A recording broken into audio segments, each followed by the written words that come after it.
with every expansion, modders unlock new options and possibilities. I mean, it would be awesome. I don't know how possible it is for us to add, say, scripting to the. I've always wanted someone to do tower defense and A tower defense it. game? Look, it has tons of unit models that can move. It has paths that they can move down, and it has buildings that can do stuff. Right. Add like projectives and damage, and you kind of have something going on there. I wanna shoot down cars and planes. Well, you know what? I would play it. Yeah, I would too. I mean, that's the thing. Like, look at Warcraft 3. That game in itself was just like Cities, a game. It had a campaign, had everything you need for you to enjoy that game. But after a few years of just modding, or that was more map making, it was so much more. It was a platform, you know. It was. That's why we have Dota. Yeah, that's why we have Dota. That's why we have so many things that were born from that game. And it's with Skylines. I don't know if I am overexcited and overestimate our capabilities with the game, but I think that we could, in the same way, become a platform for themselves. And if you just look at gamers nowadays, they have this wish to do so, right? I mean, you see forums, you see Reddit, you see people talk about games indefinitely, and there's a large community of people that have grown up with games and they just want their own stamp on it, and just add to the experience itself. And that is something that I just find ridiculously exciting, the thought of people showing their own interpretation of your career. Well, I think that one of the big reasons. So PR-y now.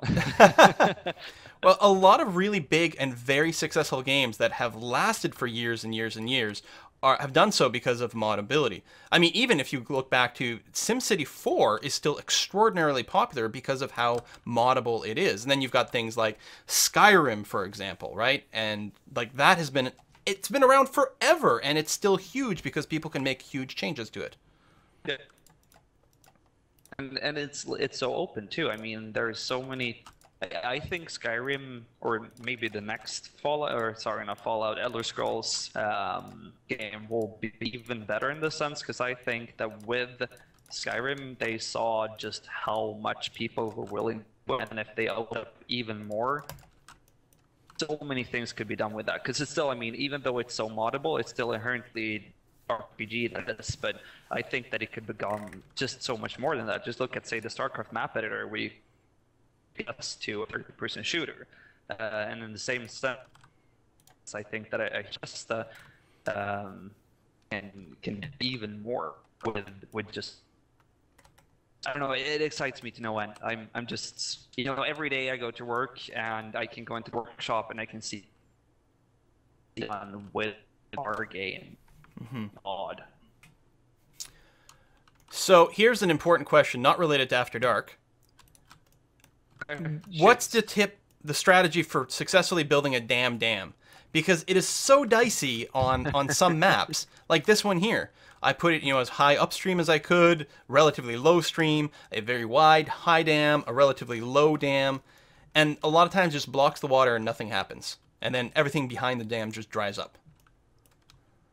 Okay, so I am not a skilled damper, but every time I have seen a successful dam, it has the two main things, right? Okay, so it has a substantial force of water that pushes it. Let's say, okay, so we're looking at a split stream right now. If you would place a dam in one of those streams, the water would most likely be diverted to the other and not through the dam. So it needs a really pushing body of water that is not just extracted or thrown into any other direction. And on top of that, it kind of needs enough room for that body of water to build up behind it, and, you know, like become this massive colossus just pushing through it, creating that power. So generally, you're looking for an area that has room for water to build up and is not easily. That is what I have been successful with. But then I mean, for having worked with this game for a year, I am really. Well, I think what may have screwed up on this particular map for me, it might have just been the fact that the water was too level there. I'm noticing just where the water exits the river on this map, there's actually quite a bit of a slope. And that's usually what you want, but even then it's not that big. So this might not be a dammable map. Maybe not. I mean, maybe you could place it closer to the output of the water, but I'm not entirely sure how that would work. It might just kill. But that feels like if anywhere, it should be close to the big. Then you have like the big. I don't really know how the water physics work. I was really surprised. I thought they were kind of just a big concept of water physics, but it's actually relatively realistic, or as realistic as you can come without too much processing power, which means that it acts for someone that doesn't really understand water more realistically. Well, it's definitely more realistic than any other game I've seen. That's for sure. Doesn't Battlefield 4 have a really good... Oh, I don't play those games. I'm confused. Can you build something in Battlefield 4? Is it a strategy game? Kind of. Yeah. Building your reputation. Oh, okay. Whoa, this is the best parking lot ever. I know you're out of sync, but there's some amazing stuff happening with cars here. And also, okay, because I built all my maritime buildings on like a really wicked slope, it's the piers are so insanely high. I can see that. That's crazy. Imagine. That's actually cool. Well, oh, holy shit, that's a crazy parking spot. What are those cars doing? Imagine the handbrakes on those. Like, how do they even work? Yeah, and the traction of the tires. It's best not to think about it. It's like when you get into one of those, like a Bugs Bunny cartoon, and people can sort of walk in thin air before they notice that something's gone horribly wrong. It's like that. If we think about it too long, the cars are going to fall into the ocean. Yeah, let's just leave it. I like that. The waterside assets, I mean, they are generally better to place just like you have placed the leftmost one, where it's kind of close to but as you can see, they can become like ridiculously uplifted and have just these. Which makes me think, did we kill a redwood to build those, or several? And if so, is that a really horrible crime against humanity? Well, listen, most of the time people spend a great part of the game dumping raw sewage into the ocean, so let's not think too much about like crimes against the environment. It's true. That is true. Oh, it's unfortunate. I'm watching the stream chat, and unfortunately that I'm breaking. And I'm not sure where it's failing, because you can hear me, right? Or am I kind of twitchy for you too? Yeah, it's sort of, it comes in and out every now and again. It might be if I make too much noise, it mutes, you know, the incoming sound, or sometimes if you've got it on, like, automatic voice detection, some of these programs are a little bit more hit and miss in terms of their delay. Okay, that's... Sometimes push-to-talk is more reliable, but then you have to hold the button a lot. Skype is the best, but then I don't know what's going on with it. Like, it's working, but everything is spinning, and you can't... How does that work? How do they just suddenly fail? I know they have, like, multiple protocols. Like, they use a few different ports and a few different services, so clearly their sort of SMS system for their messaging is working, but not the voice servers. Huh. Ooh, actually, I'm gonna do a shameless self-plug right now, if that's okay. Yeah. So tomorrow we're going to host an AMA session on Reddit with a large part of the team, several people from Colossal Order, several people from Paradox, including myself and our brand manager and our sales guy, and maybe even our CEO popping by, and the Shams, the guy that keeps starting rumors, and our acquisitions man. And just lots of Paradox and Colossal Order people, and we're going to talk about everything considered Skylines and After Dark and life and the universe and good beers and everything that's worth spending your time on. So for anyone that has more in-depth questions that are kind of hard to tackle in a Twitch stream, you're super joining us. It's going to be exciting. We're going to be there for like 4 hours and just stuff. So it's going to be hectic. Nice. You guys have done a lot of AMAs on Reddit before. the funny thing is that we didn't really expect to get any kind of traction. We posted one, I think, a few weeks prior to release, and we were like, okay, we're going to put it out there. We're going to see a few questions, and some guy's going to be excited, but we're going to have like 100 questions max. And that blew up. And then we did it again with kind of 1 day's notice as a casual thing before we added I think the Europe expansion, or not expansion, the date. And that was, I think, top 2 on the front page of Reddit for quite some time. We got like 5,000 responses. So we are hopefully more well prepared this time, because we always underestimate how interested people apparently are in our game.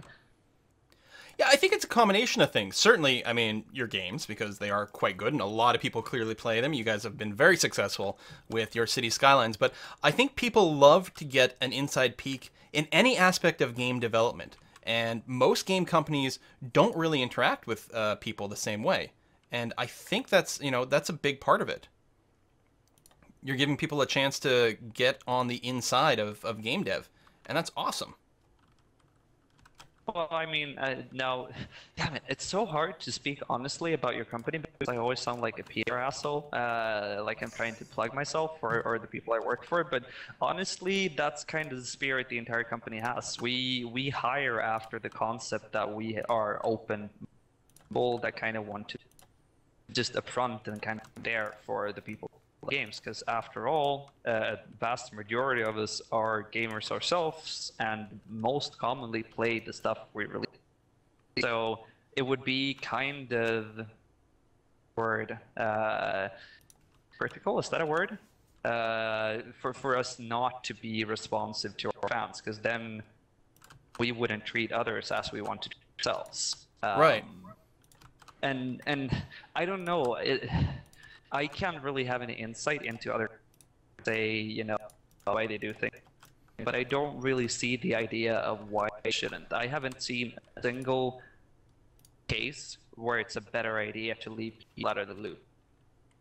It's like, there's never a scenario when not talking is the best solution, unless you're hiding something. But then people are going to call you out on your book. Anyways, so I don't really see the tackling it up front, I have to be honest.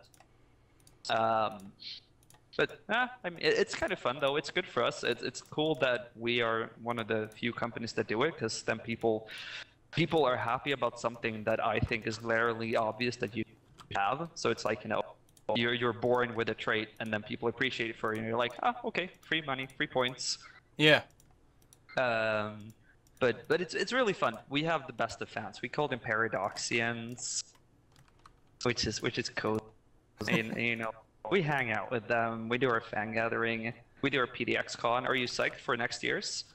I'm always psyched for it, but I don't know. I don't know when it's going to be. I haven't gotten my invitation in mail, but I hope I keep getting it, because there's at least one game that I know I really, really, really want to play. That would be Stellaris.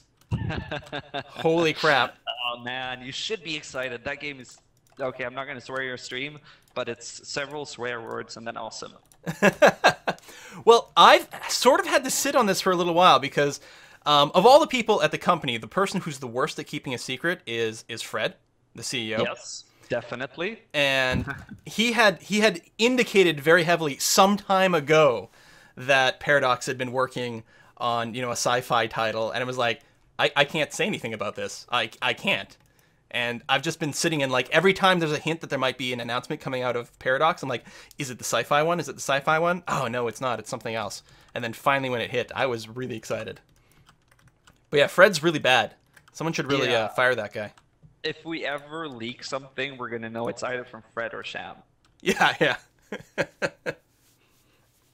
But hey, I mean, he owns the company. He can do whatever he wants. It's a marketing nightmare having to keep track of what they say on their personal Twitters, but... Because, yeah, you're going around denying something, and there's like, no, this has come out already. I'm like, oh, oops, all right.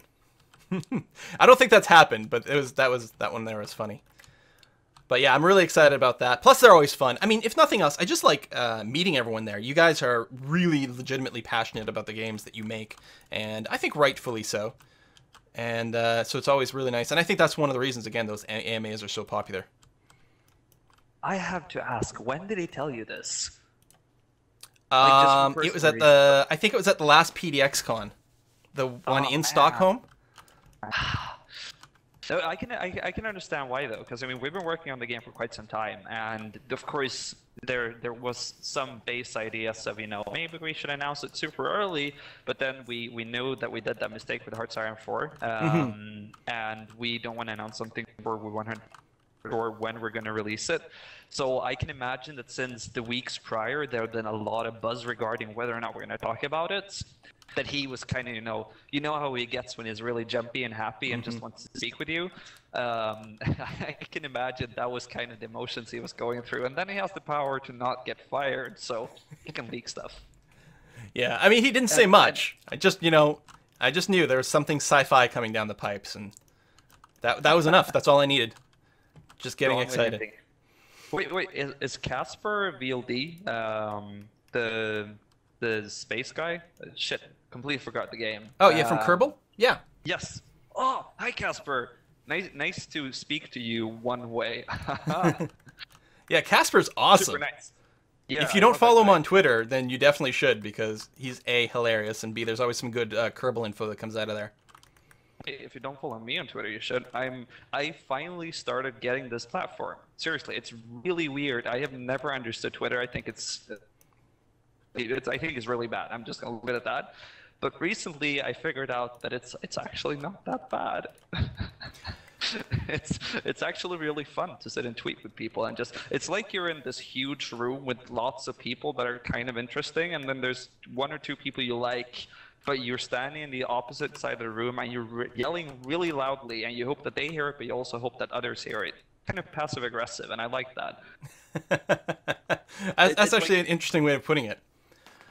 I like it because I just like spam on there all the time. Like I've got a Facebook page too, and Facebook page is only for like, a few really important announcements, so maybe one post a month or something. But on Twitter, just like, here's a picture of my breakfast. And here's what I'm watching tonight. And I finally read The Martian yesterday. It was awesome. Wait, did you, or was that an example of what you would do? No, that's exactly what I did. I both read the book yesterday, and then I made sure to tweet about it right away. I've heard about this book everywhere, but I haven't even looked into it. Is it worth reading? Like, is it a sci-fi book? Okay, we're getting really off topic now. I get a lot of people are here to watch After Dark. I have to say, if I'm watching the chat, so if anyone's in the chat and they have questions or Skylines, I will gladly answer them. I love bantering with you, Cool. You're super friendly, but I don't want to disturb your viewers. That asshole that comes in, I'm gonna take his time by talking about myself and how funny I am. I don't think people mind, but at the same time, I know that it's got to be, what time's it there? Like 7 o'clock for you? Yeah, it's slightly past 7. Yeah, see, this is all after work stuff. It is, which is why I'm drinking a glass of wine, and I'm eating. I was actually eating Nesquik, but I stopped doing that because they are really, really crunchy, and that would be horrible of me. But yeah, this is fun after work stuff, though. Like the launch weeks are the most exciting. My girlfriend hates me because I work so much, but can you imagine how fun it is to be the one person that is mainly responsible for speaking about a product that has all this excitement about it? It's much fun. So my boss told me that I'm not getting paid for after work stuff, and that is true, but I don't mind because it's still really... Yeah, I bet. Alright, I've painted myself into a corner here with my building, unless I want to destroy these guys, which I might. You gotta go imminent domain on these guys. That intersection? What's that? I'm lagging a bit behind, but I see that you're working on this kind of intersection. Yeah. And I'm not sure that I'll have enough space to build the trumpet that I want without bulldozing some buildings. I do everything with underground roundabouts. That's what, like, the one intersection I use. Underground roundabouts. That's pretty strong. Damn. That's what I do. It's highways, and then they're really large, and then you just have tiny roads connecting to them, and they can do everything. You're having a bolognese underground, but people can't see it, so what does it matter? You just have like these pull-up roads. As someone from North America, I'm not allowed to use roundabouts ever. What? Roundabouts are awesome. I know, they're really good. We have lots of questions in the chat, so I'm going to go for them. Okay, what other features are planned? I'm not sure if you're talking about for After Dark or future expansions. But I can say that whatever we're working on is something that I know a lot of people have asking for and are super excited about. And of course, the list of things that people are excited about is way too long to kind of narrow down. But I am like 800% sure that when we announce our next project, people are going to just, I don't know, a very powerful word for non-sexual ejaculation. So this is a next, like, you're talking about the next new project, not expansion. No, the next expansion. Oh, okay. Because of course we want a long tail and some kind of. Yeah, I mean, if we ever do a new project, that's going to be even cooler, of course. But no, I mean, we built Cities as a $30 game. It's a really fun game, but it's also a game that can be expanded upon a lot. So it'd be so silly of us if we didn't work with this. So people say, hey, you know what? It doesn't make sense anymore. Why would you really attention for this? Just fundamentally. So that's going to be hopefully quite a while before people call our game fundamental. Well, I mean, the very nature of a city builder is the sort of thing that you could add content for forever, based on feedback and other ideas. And I mean, the thing with a game is always like, you could work on a game forever and never release it and still be adding stuff. But obviously, at some point, you got to say, "Listen, we have to ship it, right?" So that's what's called feature creeping. Yeah, exactly. But what's nice about this sort of model is like, okay, game is good, people like it. Let's keep working on it forever, but continuously release it and as we get more stuff done. And really, I don't think there's many people that are going to complain about that.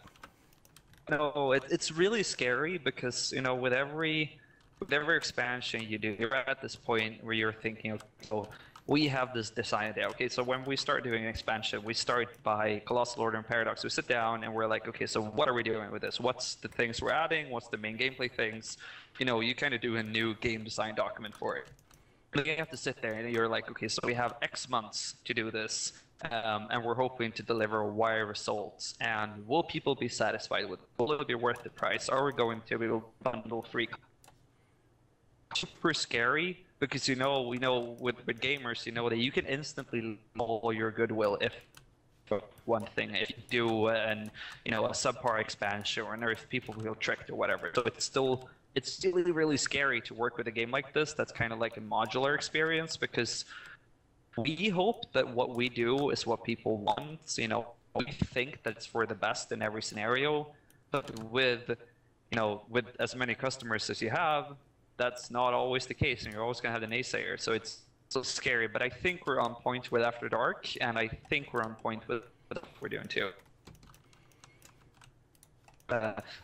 Questions. So an artist is asking how fast we'll have the modding wiki updated, and we're sitting updating the wiki right now. I think we have the district styles already there, although I have been neglecting to format that properly, so it looks good right now. But then in the beta, we have a few modders that hopefully at least one of them is going to compile guides on how to do all changes. So why don't you explain the district styles? Okay, so district styles is a thing that you can add on your districts that says, I want X kind of buildings. So for example, the simple solution right now is that you can add European theme. But that's a modding tool that allows modders to be like, yes, I'm going to release a Japanese pack. I'm going to release a Warhammer 40k pack. And with that, you can release kind of a bunch of buildings. And you can make them into style, and then someone can download them. You get all those assets, and then you just put that on a district, and only those assets appear there. So you can be like, I want an old town, or I want a Spanish district, or Chinatown, or wherever, and that is very easily doable with district styles. And hopefully a lot of modders are going to jump onto that, because I know there are building collections out there. I know there's like a Brooklyn building collection and a Swedish one, where it's it's like 40 buildings with a similar theme, but with how it works now, if you add them to the zonable buildings, you will get that randomly appearing everywhere, and that can be very inconsistent and kind of bothersome for the users. So district styles should give you the ability to say, I want this here. Yeah, so you have a whole neighborhood that's themed in a certain way. Yes, correct. And hopefully that's a tool that we can expand on in the future. That's the goal, but that's always the goal. How do you balance adding these sorts of features while keeping the system requirements static? Because I don't think the system requirements have changed, right? No, they're the same, and I am going to answer Finish Magic because I have no idea how they do it. It's crazy. With district styles, I know. So the reason we released PM buildings like we did is that we wanted them to be a free update, but not change the system. And they did. I mean, they were so many that if we had just put them in the base game, they would have changed some things. So we had to put it under a different map biome, where you have either that set of buildings or that set of buildings, same pressure on you. But with district styles, I think the solution they've gone for is that they are like, I don't know, loaded separately. I have no idea how it works. I have no idea how the technical solution works, but Colossal Order have done some kind of magic where it doesn't put any additional strain on you can have more assets in the game, which I think is insane, but hey, they made it work. So I think they're just really clever with splitting up performance things, so you're not getting everything at the same time, but the game is cleverly presenting just what needs to be. Well, I mean, clearly the programmers for this are pretty damn good because, like, this is all done in Unity, and there's so many things in here that you would never expect in most Unity projects because most people, how they use them, and just you know, modding in Unity is not an easy and trivial thing to put together. You have to really work to do something like that, and they've figured out good ways of doing that, and it's pretty impressive. Well, I mean, I think we had 2 people out of the 9 working for 1 full year just on the modding. Oof. Oh, that's of 2 years of development, so that's a pretty substantial amount I am spent on just. With Unity, for people that don't really understand how it works, is the fact that for that engine, in order to be moddable, you need to build a tool that interacts with the engine itself. So you can't just open it up and just play around with it. You kind of have to create this entirely different system that can interact with the game. So say like the building asset or play tool that talks to the engine. So whenever we want to expand on that, we have to build a tool set first, which is, it's effortsome, but then the engine itself is really great and allows it to do a lot of things. So I think it's a worth sacrifice. There, I've just made a mountaintop prison. I should district that and give it a name. Like that. Make it like into a really shabby area around it too. A favela or a place where people. Yeah, like a really low rent area. Because who live next? Or you know, it's super safe. It's like high rent people. God, rich people laughing at prisoners. That would be fun. Okay, I'm seeing a lot of black things in the chat. Do you think that one day the map editor will be as simple to use as SimCity 4? I hope that we continue improving it with every implementation, but I don't know how. Did you play SimCity 4? I never played in that map editor. Was it? I have played in the map editor, and honestly, I'm not sure that it's any simpler than this Skylines one. I don't know. I think it might be different, but I mean, before works on plane, so it's a bit different with thing. Yeah, it's not a height map the same way. It's a lot harder. Yeah, it's a lot harder to have a map editor that makes a 3D game look good.